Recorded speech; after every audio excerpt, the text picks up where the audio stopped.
नमस्कार दोस्तों, मेरे इस चैनल पर आप सबका स्वागत है। हमेशा की तरह इस वीडियो में भी मैं एक ऐसे ज्वलंत प्रश्न के ऊपर आपसे चर्चा करने वाला हूँ जो हमारे रोज़मर्रा की ज़िंदगी को अफेक्ट करता है। तो ऐसा ही एक प्रश्न है कि पेट्रोल और डीजल के बढ़ते दाम। दोस्तों, यह एक बहुत महत्वपूर्ण प्रश्न है क्योंकि आम आदमी की ज़िंदगी इस प्रश्न से बहुत संबंधित होती है। और जब पेट्रोल और डीजल के प्राइस बढ़ जाते हैं तो उसका असर पेट्रोल और डीजल पर आश्रित जो कुछ भी एक्टिविटीज़ है उन सब पर पड़ता है।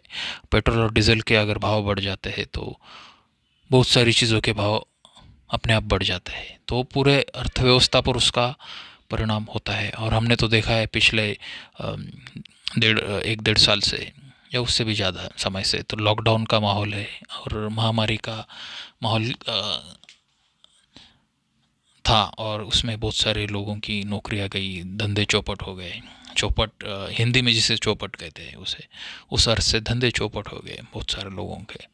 तो उसमें फिर से अगर पेट्रोल और डीजल के भाव बढ़ते तो ये सब गरीब जनता के मुंह पर एक बहुत बड़ा तमाचा है जो सरकार ने मारा है। और उसमें वे भी बेबस है कि उनका जो नुकसान हुआ है इस लॉकडाउन में, तो वो वसूल करना चाहते हैं ऐसी कुछ चीज़ें करके। पेट्रोल के भाव कम हो गए न हो गए, ये हो सकता है जब इलेक्शन आएंगे। अभी इलेक्शन आ रहे हैं यूपी में और दो तीन जगह पे, तो पेट्रोल के भाव डीजल के भाव तब थोड़े कम हो गए। ऐसा एक अंदेशा है कि ये तो हमेशा होते आ रहा है, भारत की राजनीति में ऐसा होता है। तो इसका परमानेंट सॉल्यूशन हमको ढूंढना चाहिए। तो हम देखते हैं कि अभी इलेक्ट्रिक पे चलने वाले स्कूटर, बाइक्स और कारें आ रही है, लोग खरीद रहे हैं। लोग उसके बारे में तरह तरह की अपने सुझाव दे रहे हैं, मत रख रहे कि ऐसा प्रोडक्ट बनाना चाहिए, वैसा प्रोडक्ट बनाना चाहिए, इस प्रोडक्ट में ये खूबी होनी चाहिए, वो खूबी होनी चाहिए। और कुछ कुछ कंपनियां हैं जैसे वो उस पर काम भी करती है। वो देखते हैं कि अगर ग्राहकों को क्या चाहिए, तो वह तो होगा, लेकिन यह कोई परमानेंट सॉल्यूशन नहीं है कि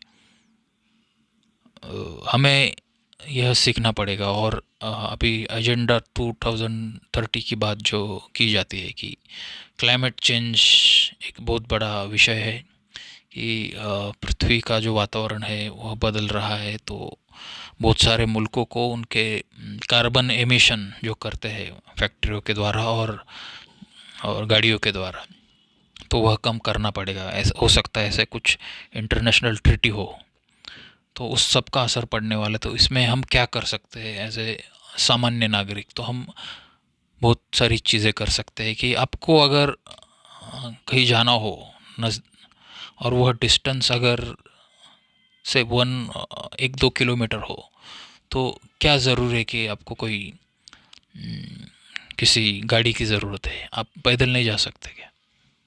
आप पैदल जाइए। पैदल जाने के आने जाने के फ़ायदे भी है।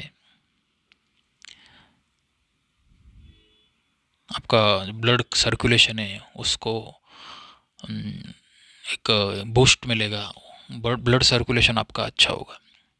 आपको अगर अपच की बीमारी है, खाना पचता नहीं है, तो वह खाना पचने लगेगा। आपको कुछ अतड़ियों की बीमारी है तो उसका भी इलाज उसमें होगा अगर आप चलेंगे, पैदल चलेंगे। ये बहुत सारे फ़ायदे हो गए। आपको अगर शुगर की बीमारी है, आपका अगर डायबिटीज़ टाइप 2 है, तो आप तो बहाने ढूंढते रहते कि कैसे ये जो ज़्यादा मात्रा में तुम्हारे खून में जो शुगर है वो कैसे कम होगी। तो इसके लिए लोग एक्सरसाइज करते हैं, जिम में जाते हैं, अच्छी बात है। लेकिन अगर आप पैदल चलेंगे तो वैसे भी वह शुगर यूटिलाइज हो जाएगी, तो आपकी शुगर भी कम होगी।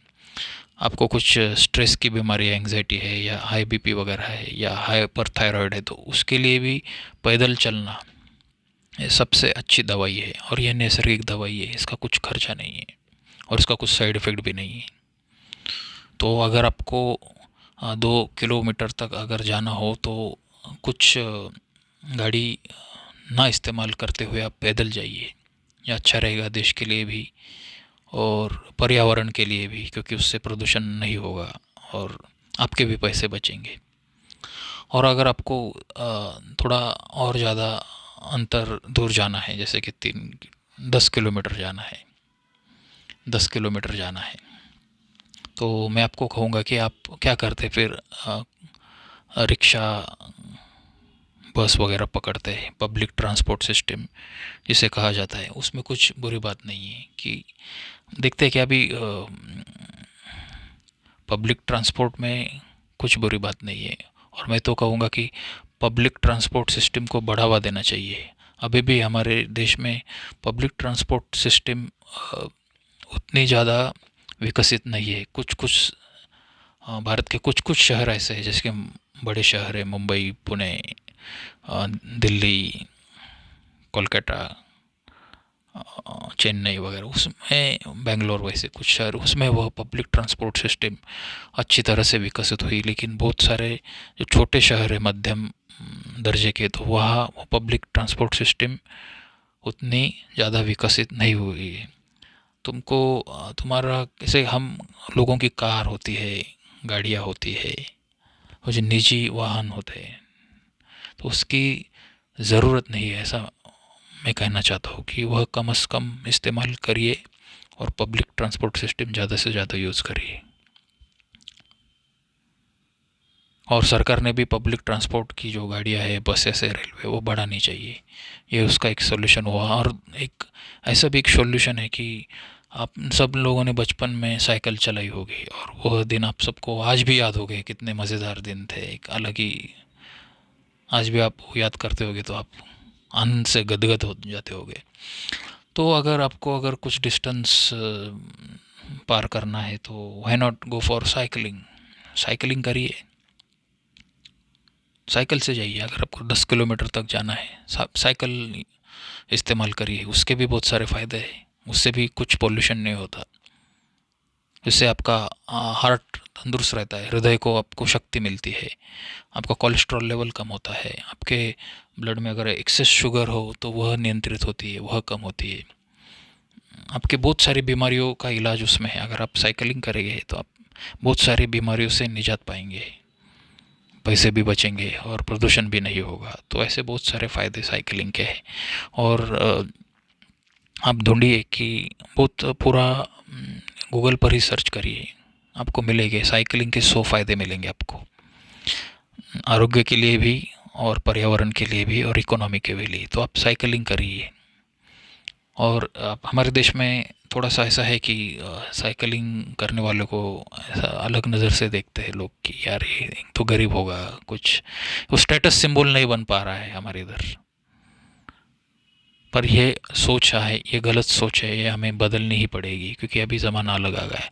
और बहुत सारे मुल्क है ऐसे जहाँ पे यह साइकिल संस्कृति है। यूरोपियन कंट्रीज़ है, जैसे कि मैंने एक देखा था, कोई एक हंगेरी का कोई देश है, तो वहाँ तो साइकिल कल्चर ही है कि वहाँ सब साइकिल ही चलाते हैं।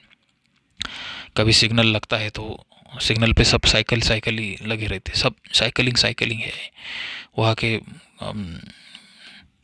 मंत्री बिंत्री जो है, सरकारी लोग, सरकारी अफसर, वो भी साइकिल पर उनका प्रवास करते हैं।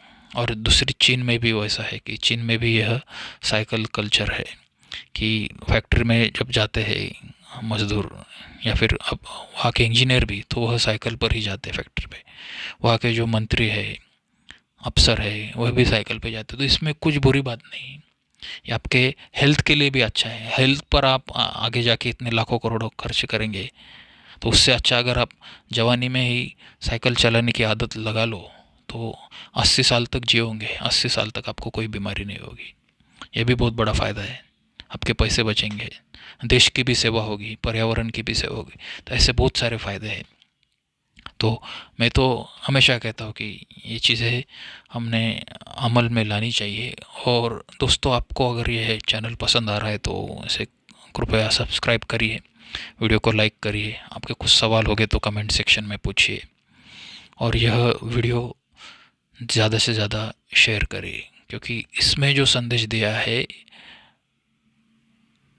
वह मानवता के लिए और हमारे पृथ्वी ग्रह के लिए बहुत महत्वपूर्ण है। तो यह कह के मैं इस वीडियो को यहाँ विराम देता हूँ। अगले वीडियो में नए विषय के साथ ज़रूर मिलेंगे। तब तक जय हिंद, वंदे मातरम, खुदा हाफिज़।